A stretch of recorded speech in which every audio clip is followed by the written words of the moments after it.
So the history, I think, and the why behind the school threat assessment team goes back to what we've seen in a number of the tragic shooting cases. And in some of those, at least, we've seen situations, as been reported in the news media, where you go back after the tragedy has occurred and find out that there was a threat that was made, there was indicators that this person could be dangerous, and that maybe nothing was done, or that the appropriate things were not done. So the whole idea behind this is so that schools will be able to identify the problem and to make the proper intervention. Where that proper intervention is calling law enforcement, or that intervention is calling in some help, other resources. It might be mental health assistance, but whatever is appropriate for that student. So what we have set up is a training system, and you'll hear more about that. The first training actually is going to occur at this summit. We're going to have additional training the end of August, also training in September, and what we're really looking at is a train-the-trainer model. So again, you'll hear more about that. You'll see some of this training during this next 3-day session, but this is one of the things that our safety center is going to be over the next few years providing that continuous opportunity for training for that school assessment team. Let me go to a second item, and that is a few months ago I asked the state legislature to set aside $100 million and to make it available for schools. That was done by the state legislature. When I talked with the Speaker and the Senate President about this, I think we all looked at this and weren't sure what the exact dollar figure should be. My intention is, if the $100 million is not enough to accomplish what we wanted, we'll be back. And we will work with the Speaker, work with the Senate President to see if we can get additional dollars. The goal is really to make sure that every school in the state meets basic security needs. The goal is that no matter where a child goes to school, that these basic safety needs are met within that school where the child goes. So with that intention in mind, we start off at least with the idea of helping those schools that are further behind, and helping those schools who do not yet have what's considered kind of the core basic focus and the things in that school in regard to basic safety. So we are going to be releasing later today. What we actually did, as you may recall, there was before the $100 million, there was a $5 million that was available. $5 million obviously doesn't go very far in the state of Ohio. And so what we did is we took everybody who had applied, to make it easy, we took everybody who had applied for the $5 million and automatically re-entered them in regard to the $100 million. So today we will be announcing approximately $50 million. It's 1,000 schools, 81 different counties. We also, within the next week to 10 days, will be supplying you with the information about how you apply, and we're trying to make this as simple as possible, how you apply for the next $50 million. We will again go through that process. We'll see where we are. We'll assess it. I'll talk to the leaders in the legislature to see if we need to come back with additional funds. As I said, there was nothing magical about $100 million. We felt that would get us started and would enable us to really focus on the basic safety items in each school. Let me also mention that these dollars, private schools are eligible. Private schools are eligible for this money. And again, our philosophy goes back to the child. We want every child who goes to school in the state of Ohio to be going to school in a school that has the basic minimum, at least, of school safety functions. And you'll hear later on, as we go through this next 3 days, some of the things that are considered to be basic. But we wanted to make sure every school, no matter where that child goes to school, that child has those basic protections. Let me move to House Bill 99, and this has gotten a lot of attention. And let me just say that, in my opinion, there's an awful lot of other things that are important in regard to school safety besides what this bill provides. And what the bill talks about, or at least what's got the most attention in this bill, of course, is the option that schools have to arm a teacher, to arm teachers. Again, while a lot of focus, the news media, understandably, has been on this, all the other things that you do every day, all the other things that you do to keep kids safe are frankly a lot bigger than that.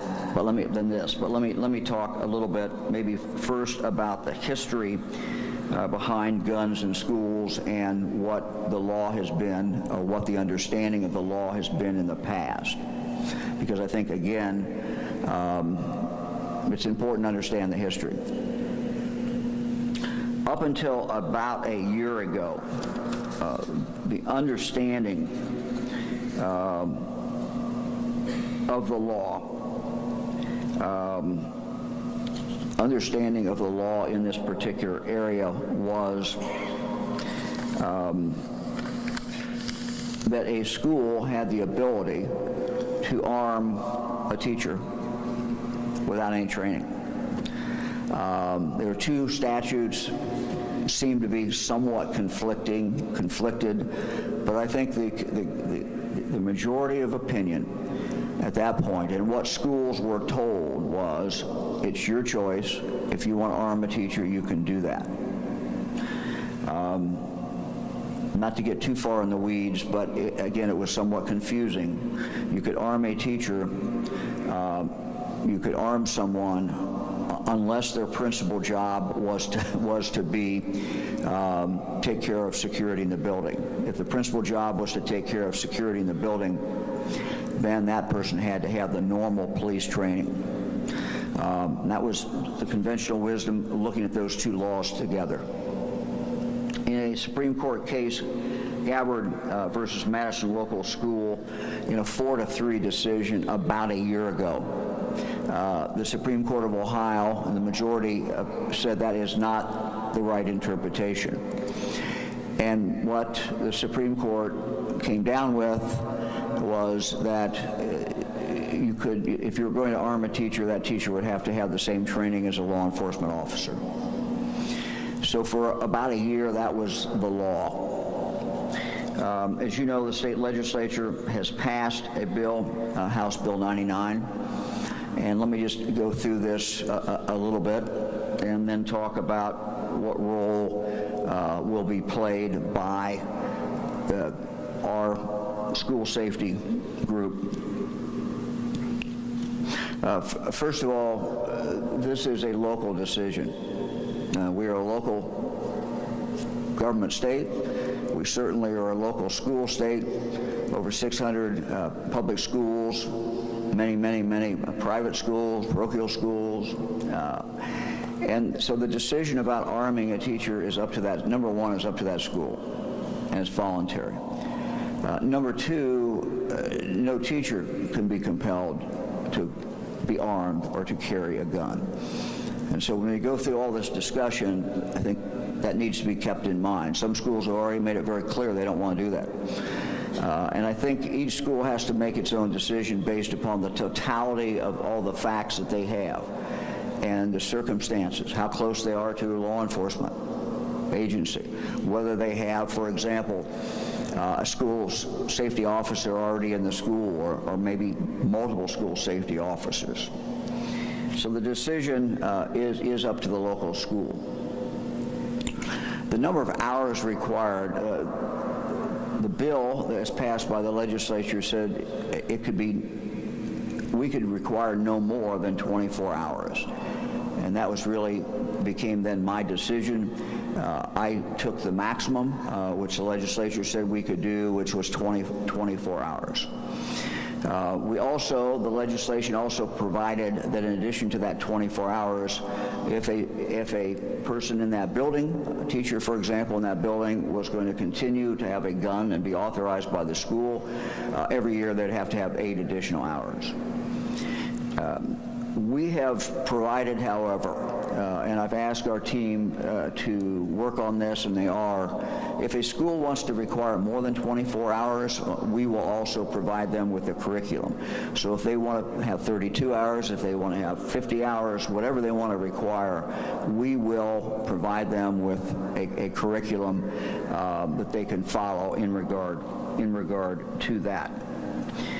So that is really kind of a little bit of the history and how we got to where we are today. Our school safety center is now in the process of developing that curriculum. We are also in the process of hiring the trainers who will be involved. We don't have a specific date when both of those will be done, but we hope that is early September. So I've charged our team with moving just as quickly as they can, but they also need to get it right. One of the things that when we were working with the legislature in regard to this whole issue of having a gun in a school, one of the things that we emphasized, and this was based on my experience as Attorney General, one of the things that we emphasized is scenario-based training. Scenario-based training is simply trying to come up with a scenario and make it as real as you can. Many times this is done with play actors and people.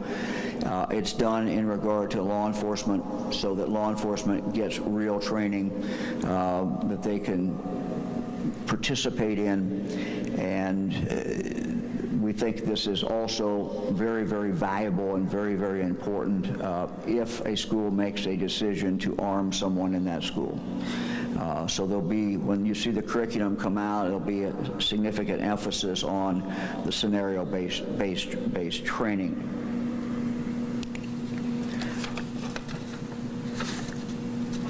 I want to announce that the person who is going to head this up has got a great deal of experience, someone who I've known, someone when I was Attorney General, and I'm talking now about the training in this area. Mary Davis will head this up for us, will head up developing the curriculum, and will head up the training. She has a background in training. When I was Attorney General, she headed up OPATA, the Ohio Police Officers Training Academy, headed up the training there. She has a significant background in this area. She was also a former chief of police. So she is the right person for the job, and you will be hearing more, I'm sure, from her. We are also hiring 16 mobile field trainers. That process has already started. Again, they will be available if a school makes the decision that they want to arm someone in the school. So that's a little bit of the background. Let me conclude by listing a few other things that the Ohio School Safety Center is doing, and some help that is available to you. For some time now, they have been scanning social media.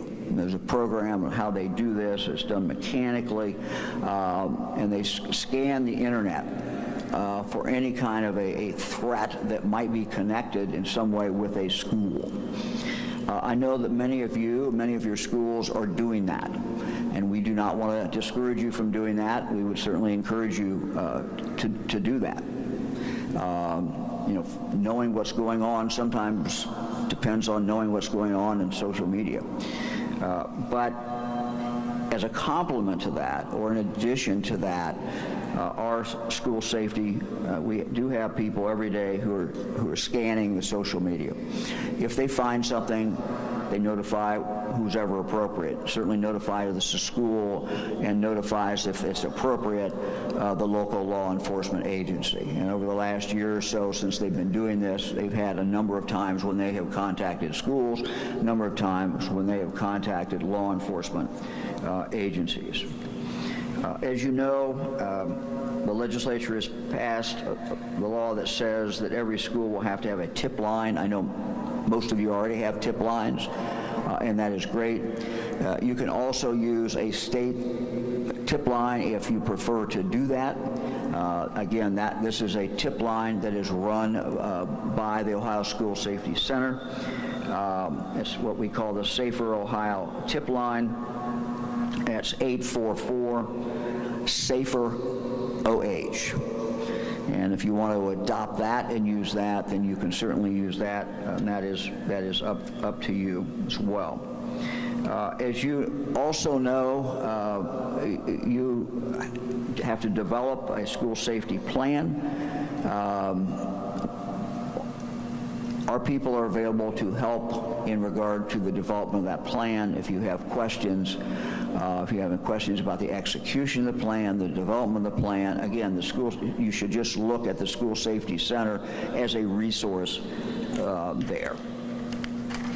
We also have school safety liaisons, and we have upped those numbers. We're now up to 16, which provides a little over one for each of the regions of the state. Again, just a resource, someone who can tie you in to other information if you need that.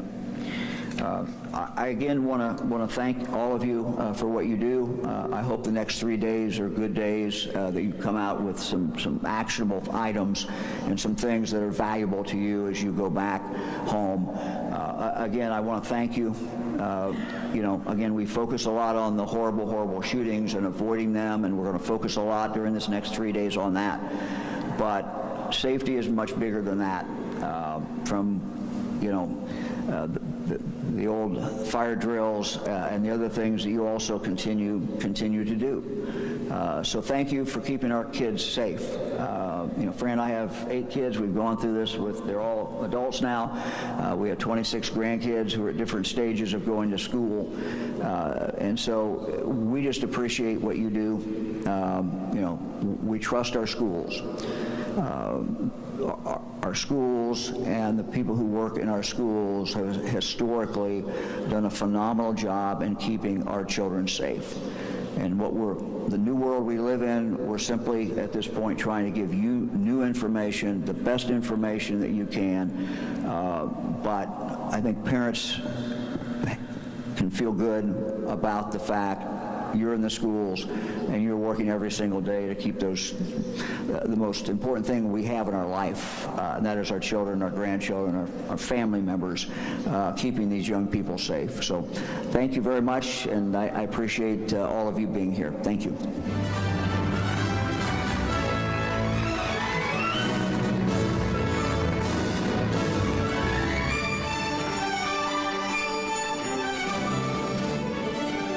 Thank you so much, Governor, for being with us this morning, and thanks again for your leadership.